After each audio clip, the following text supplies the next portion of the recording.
오늘 우리에게 주시는 하나님의 말씀은 마가복음입니다. 마가복음 9장 14절에서 29절 말씀, 마가복음 9장 14절에서 29절 말씀, 제가 가진 성경으로 신약성경 69쪽에 있습니다.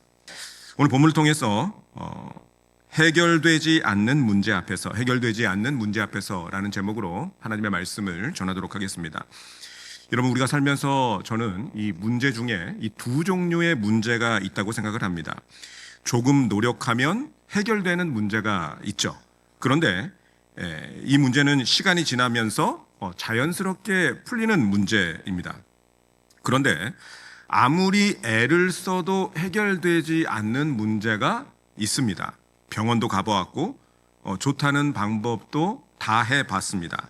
사람도 만나봤고 기도도 해봤습니다. 그럼에도 불구하고 내 눈앞에서 어떤 시간 안에 여전히 해결되지 않는 문제가 있는 것처럼 보입니다. 사실 우리를 가장 지치게 하는 것은 여러분, 문제가 있다는 사실보다, 세상에 문제가 없는 사람이 없지 않겠습니까? 문제가 있다는 사실보다 그 문제를 아무도 해결할 수 없다는 사실, 그것이 우리를 가장 지치게 하는 것 같습니다. 여러분, 이 문제보다 더 큰 절망은 이제는 방법이 없어 이렇게 느낄 때 가장 큰 절망스러운 순간이겠죠. 오늘 본문이 바로 그런 이야기를 담고 있습니다. 한 아버지가 여러분, 귀신 들린 아들을 데리고 예수님의 제자들에게 데리고 왔습니다. 이때 예수님은 이 세 명의 제자들과 베드로, 야고보, 요한과 함께 변화산에 올라가 있었거든요. 여러분, 이 제자들에게 왔는데 이 제자들, 남아있는 제자들은 믿음이 없는 사람들이 아니었습니다. 예수님을 따라다녔던 사람들. 이 제자들은 귀신을 쫓아내는 권세를 받았던 사람들입니다. 이미 하나님의 능력을 경험했던 사람들.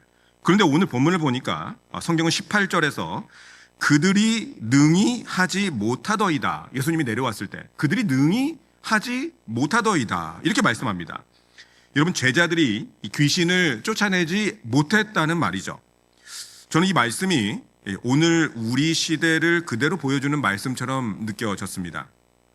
저는 한국에 있을 때 6년 동안 당대 최고의 목회자 정필도 목사님과 이규현 목사님의 설교를 들었습니다. 1부 설교를 정필도 목사님이 하셨고 2부부터 6부까지 설교를 이규현 목사님이 하셨는데, 그 설교를 늘 매주 들으니까 그분들 수준으로 6년 동안 들으니까 저도 높아졌다고 착각했습니다.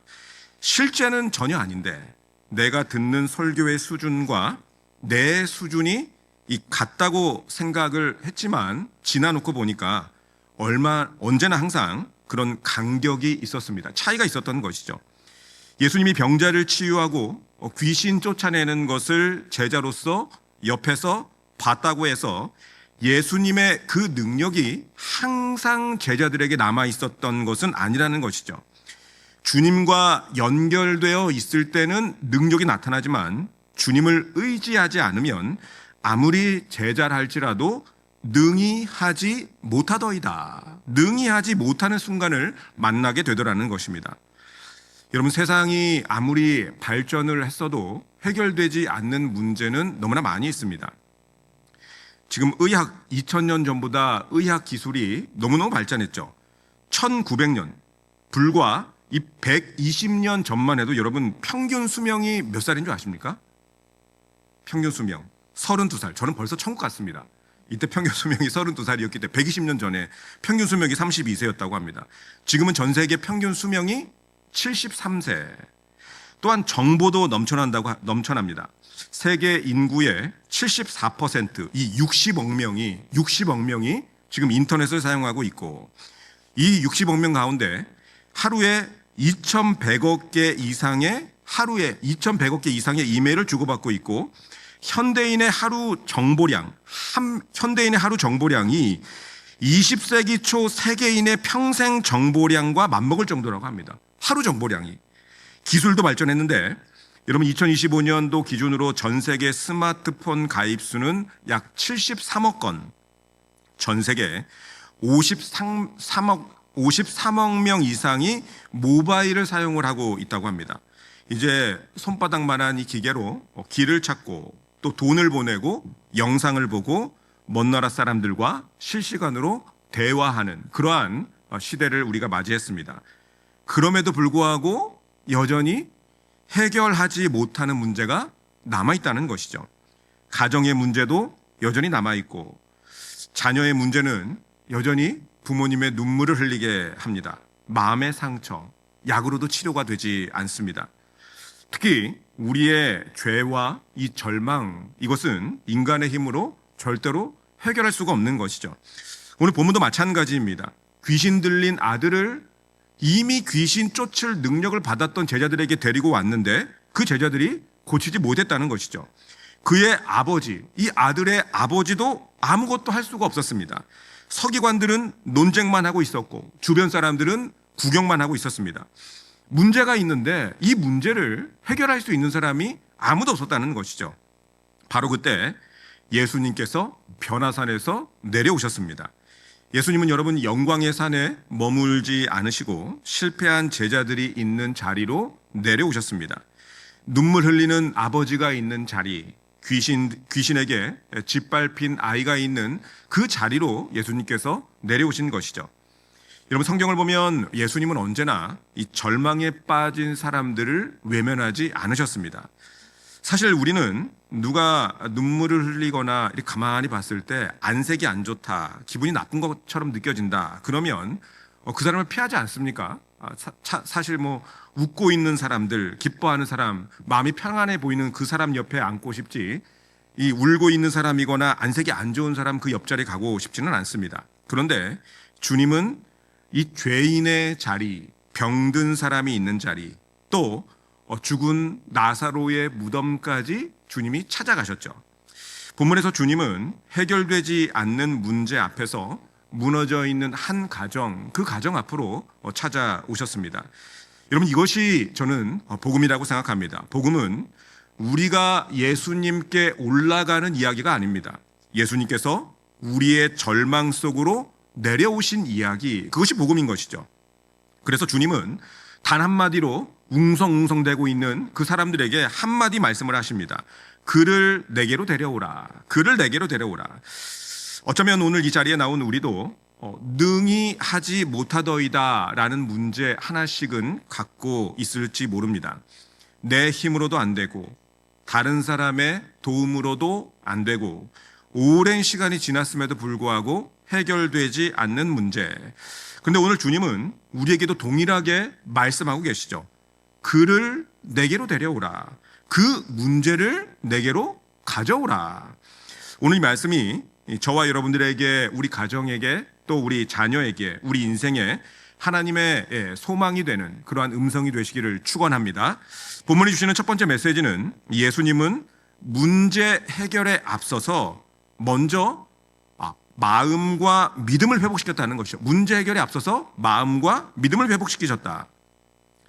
여러분 귀신 들린 아들보다 먼저 그 아이의 아버지의 마음, 그 믿음의 회복을 먼저 시키신 주님. 오늘 본문을 보면 조금 이상하다고 생각되는 그런 장면이 나옵니다. 한 아버지가 귀신 들린 아들을 데리고 예수님께로 나와왔는데, 여기 여러분 지금 아들은 귀신 때문에 심한 경련을 일으키고 있습니다. 사람들은 모두 아이만 바라보고 있었죠. 빨리 귀신을 쫓아주십시오. 빨리 이 아이를 고쳐주십시오. 그런데 예수님은 그 말과 상관없이 귀신을 꾸짖고 쫓아내지 않으셨죠. 오히려 먼저 아버지에게 말을 겁니다. 아버지에게 주목하죠. 21절, 우리 다 같이 한번 읽어볼까요? 21절입니다. 시작. 예수께서 그 아버지에게 물으시되 언제부터 이렇게 되었느냐 하시니 이르되 어릴 때부터니이다. 여러분 예수님이 모르셔서 아버지에게 이 질문을 한 것이 아니죠. 예수님은 이미 모든 것을 알고 계셨습니다. 그런데 왜 아이의 아비에게 굳이 이 질문을 하셨을까? 예수님은 귀신보다, 이 가정의 문제보다 먼저 상처 입은 마음 아픈 아버지의 마음의 회복이 필요했다고 판단하셨기 때문입니다. 여러분 예수님이 아버지에게 한 이 질문, 언제부터 이렇게 되었느냐, 곰곰이 이렇게만 생각을 해보면 언제부터 이렇게 되었느냐. 사실 이 질문을 묵상하면 굉장히 따뜻한 질문이라는 것을 우리는 알 수가 있습니다. 이 말 속에 이런 표현이 있죠. 괄호로 그동안 얼마나 힘들었느냐. 얼마나 힘들었느냐. 그동안 눈물 많이 흘렸지. 많이 지쳤을 거야. 언제부터 이렇게 되었느냐. 이렇게 예수님께서 말씀을 하셨을 것입니다. 주님은 아버지의 마음을 먼저 만지시고 또 아버지의 상처를 치료하시는 것이죠. 여러분, 상담학에서 내면 상처 치유의 시작, 이 내면 상처의 이 회복의 시작은 문제를 직면하는 것에서부터 시작이 된다고 이야기를 합니다. 지금 주님이 아버지의 상처난 마음, 지금 그것을 시작하고 계신 것입니다. 주님의 질문, 이 주님의 질문에 아버지가 기억을 더듬으면서 대답합니다. 언제부터였더라 생각하면서 어릴 때부터입니다. 짧은 말이죠. 그러나 이 말 안에 어릴 때부터입니다. 이 말 안에 오랫동안 흘린 그 아버지의 눈물이 담겨 있습니다. 마음이 이제 열린, 예수님의 질문에 마음이 활짝 열린 아버지가 이렇게 말을 하죠. 22절 상반절을 보니까 귀신이 그를 죽이려고 불과 물에 자주 던졌나이다. 귀신이 그를 죽이려고 불과 물에 자주 던졌나이다. 아마 아버지는 밤마다 귀신 들린 아이가 불 속으로 뛰어드는 것을 막았을 것입니다. 물에 빠지는 것을 아마 붙잡아 냈겠죠. 그리고 혹시 내가 잠든 사이에 아이에게 무슨 일이 생길까봐 아마 마음 놓고 자본 적도 한 번도 없을 것이었습니다. 사람들은 아이만 보았지만 여러분, 예수님은 그 아이를 안고 살아온 아버지를 먼저 보셨다는 것이죠. 여러분, 예수님은 지금도 그러하십니다. 문제 때문에 지쳐있는 저와 여러분들의 마음, 그 마음을 먼저 보시고 또 먼저 만지신다는 것이죠. 여러분, 히브리서 4장 15절에 이렇게 말씀하고 있는데 우리 다 같이 한번 읽어볼까요? 시작. 우리에게 있는 대제사장은 우리의 연약함을 모든 일에 우리와 똑같이 시험을 받으신 이로되 죄는 없으시니라. 여러분, 여기서 동정한다라는 말은 그냥 멀리서 나와 상관없는 사람에게 혀를 차면서 불쌍해, 안 됐어, 이렇게 여긴다는 뜻이 아니라 함께 아파하고 함께 고통을 느끼고 함께 그 사람의 짐을 내가 진다는 그러한 뜻을 이 동정한다라는 표현으로 사용을 했습니다. 그런데 아버지가 주님께 뭐라고 말씀하십니까? 22절 하반절을 보면 그러나 무엇을 하실 수 있거든 우리를 불쌍히 여기사 도와 주옵소서. 아버지의 이 말은 제가 모든 것을 다 해봤지만 실패했습니다. 저는 해결할 수 없습니다. 또 당신의 제자도 해결할 수 없었습니다. 내가 아는 모든 사람들 가운데 이 문제를 해결할 수 있는 사람들은 없었습니다. 오랜 시간 문제에 눌리다 보니 이 아버지의 마음속에서는 소망조차 잃어버리는 것이죠. 왜냐하면 안 해본 것이, 아이 살리기 위해서 안 해본 것이 없었기 때문에. 이 말을 들은 예수님께서 뭐라고 말씀하십니까? 우리 23절 다 같이 한번 읽어볼까요? 시작. 예수께서 이르시되 할 수 있거든이 무슨 말이냐? 믿는 자에게는 능히 하지 못할 일이 없느니라 하시니. 아멘. 많은 분들이 이 말씀을 보면서 믿음 없는 아버지를 책망했다 이렇게 이야기를 하시는데, 사실은 무너진 아이의 아버지, 그 아버지의 믿음을 일으키시고 회복시키는 그러한 말씀으로 저는 묵상을 했습니다. 그러자 아버지의 입에서 뭐라고 터집니까? 그 유명한 고백이 터져 나오죠. 24절 같이 읽겠습니다. 시작. 곧 그 아이의 아버지가 소리질러 이르되 내가 믿나이다. 나의 믿음 없는 것을 도와주소서 하더라. 여러분, 이 기도는 성경에서 가장 정직한 기도 중에 하나죠. 주님, 너무너무 믿고 싶습니다. 분명히 하실 수 있다는 것을 믿고 싶습니다. 그런데 내 믿음이 너무나 많이 지쳐 있습니다. 믿으려고 하지만 자꾸 흔들립니다. 안 믿어집니다. 도와주십시오. 여러분, 예수님은 이 아이의 아버지의 이 정직한 기도를 외면하지 않으셨다는 것이죠. 그리고 아버지의 마음과 아버지의 마음과 믿음을 먼저 만지시고 다루신 이후에 아이를 고쳐주셨습니다. 따라서 주님은 문제를 해결하시기 전에 문제 때문에 무너진 그 아버지, 그 사람들을 먼저 일으키고 세우시는 분이라는 것입니다. 최근에 제가 이 새롭게 하소서에도 나오고 이 다니엘 기도에도 나왔던 김수현 집사님이라는 분이 계십니다. 여러분들 나중에 혹시 집에 가실 때 참조하셔서 한번 보셨으면 좋겠습니다. 김수현 집사님이라는 분의 간증을 들었는데, 이분이 간증을 하시는데 모태신앙이었지만 이분이 어렸을 때부터 스스로 세상의 좋은 복, 이 좋은 것을 하나도 갖지 못한 나는 불행한 사람이야, 이렇게 생각을 했다고 합니다. 하나님을 믿지만 나는 세상에서 사람들이 갖고 있는 좋은 것을, 이 좋은 복을 하나도 받지 못한 사람, 머리가 좋은 것도 아니고 부자도 아니고 재능도 없고 외모도 별 볼 일 없고, 그렇게 그 없는 것만 생각을 하다 보니까 하나님께 너무 화가 나서 성경책과 신앙서적은 다 내버려 두고 남자친구하고 시골로 내려갔다고 합니다. 그래서 남자친구가 시골로 내려갔는데 연구소에 취직을 했고 양가 부모 상견례를 했는데, 우리 아이들이 상견례를 알까요? 모르죠. 나중에 설명해 주시기 바랍니다.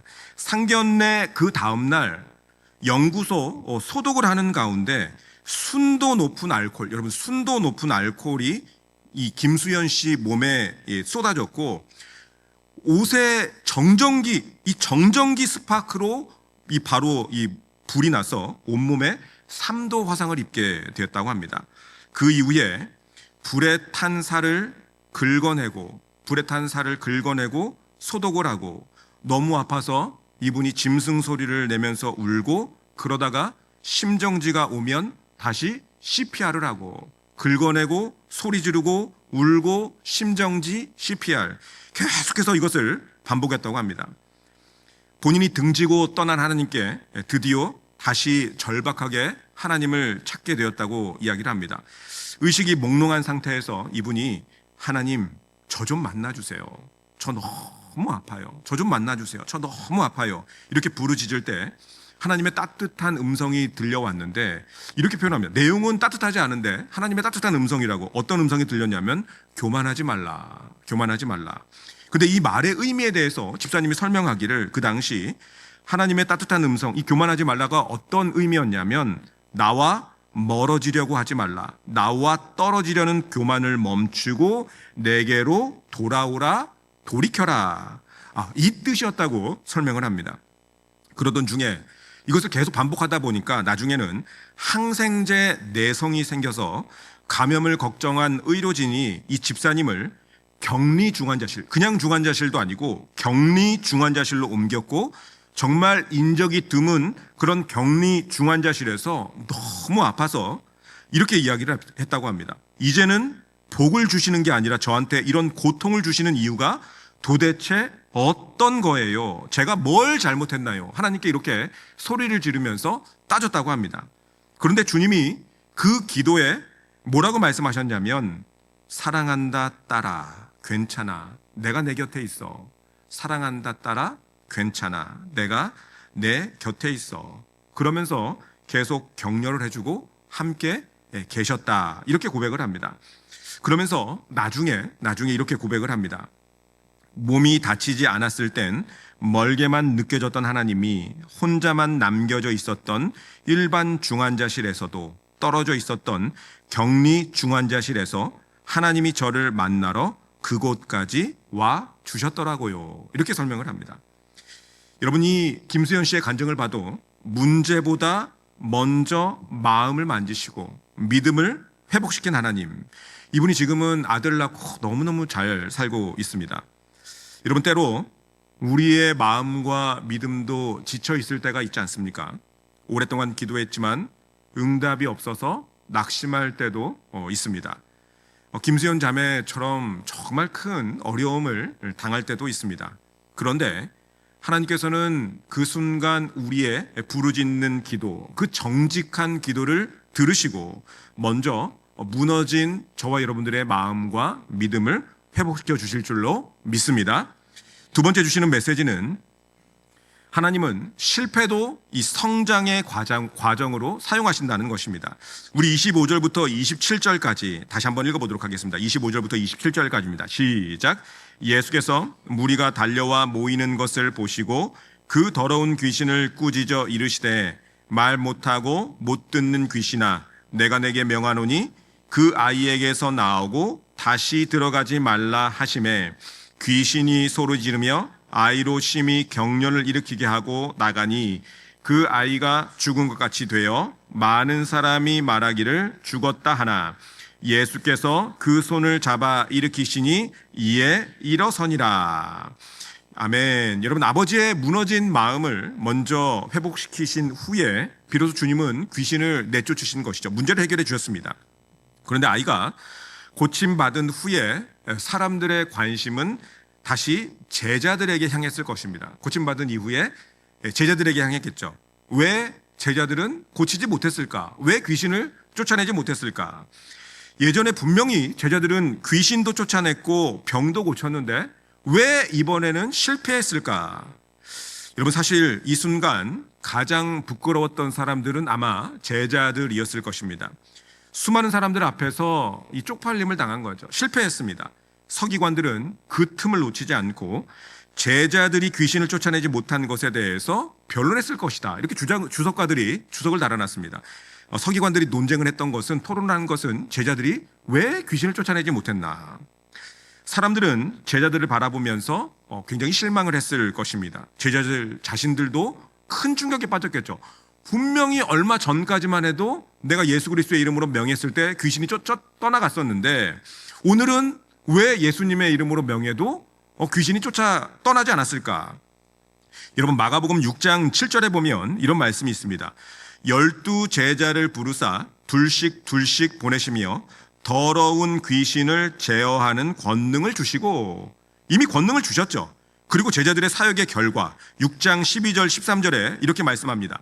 제자들이 나가서 사역 회개하라 전파하고, 13절 마가복음 6장 13절 많은 귀신을 쫓아내며 많은 병자에게 기름을 발라 고치더라.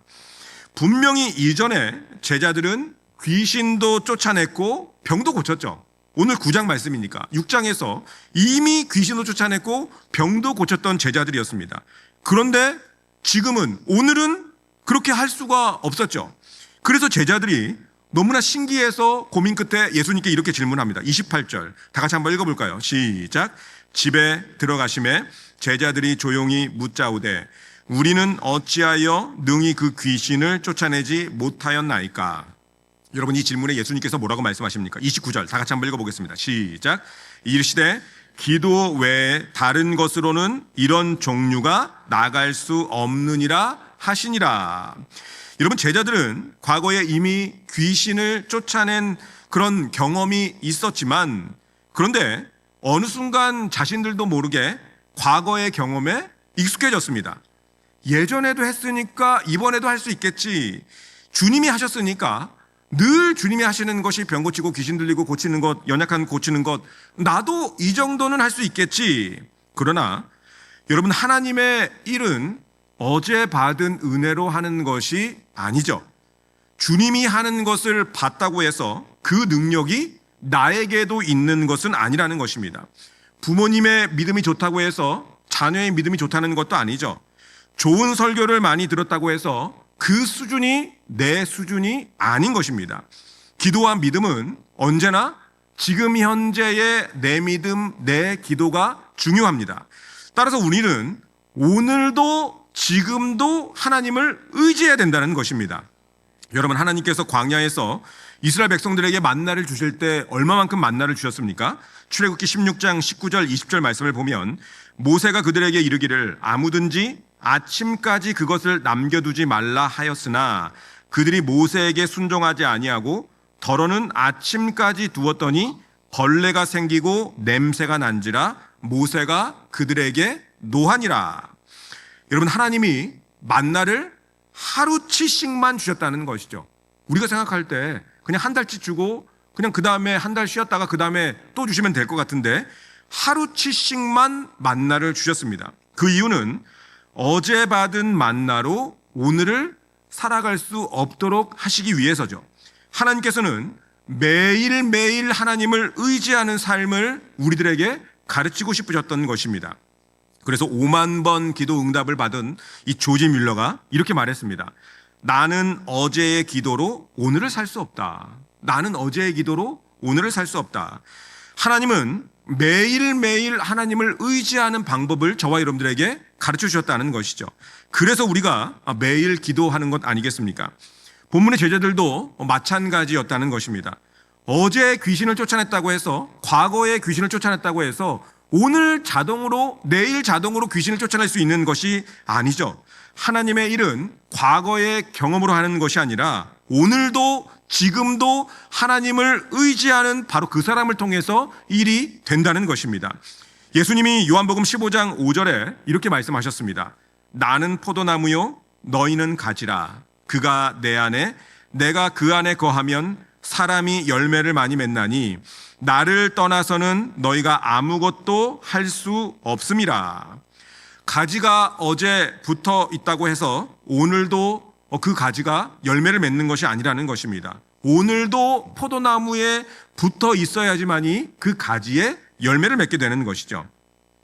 제자들의 실패는 어떤 능력이 부족해서라기보다는 오늘 지금 이 순간 기도의 자리로 돌아오게 하시려는 바로 하나님의 은혜의 과정이었다는 것입니다. 우리의 신앙도 마찬가지라고 저는 생각을 합니다. 여러분, 과거의 신앙 경력이 오늘 우리를 살리는 것이 아닙니다. 오늘도 예수님께 붙어 있는 바로 그 사람이 열매를 맺는 것이죠. 오늘도 기도하는 그 사람이 귀신을 쫓아낼 수 있는 것입니다. 주님께 기도하며 문제를 맡긴 그 사람이 문제 해결을 받는다는 것입니다.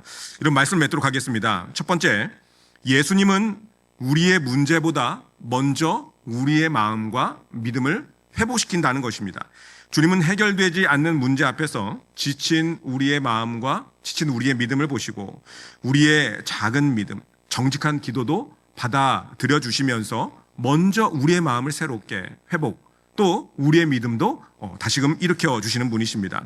두 번째는 하나님은 그 실패도 은혜의 과정으로 사용하신다는 것이죠. 여러분, 귀신 못 쫓아냈다고 제자들이 버림받았습니까? 그게 아니라는 것이죠. 다시 주님께 돌아와 기도의 자리에 있으라. 이러한 하나님의 초대였다는 것입니다.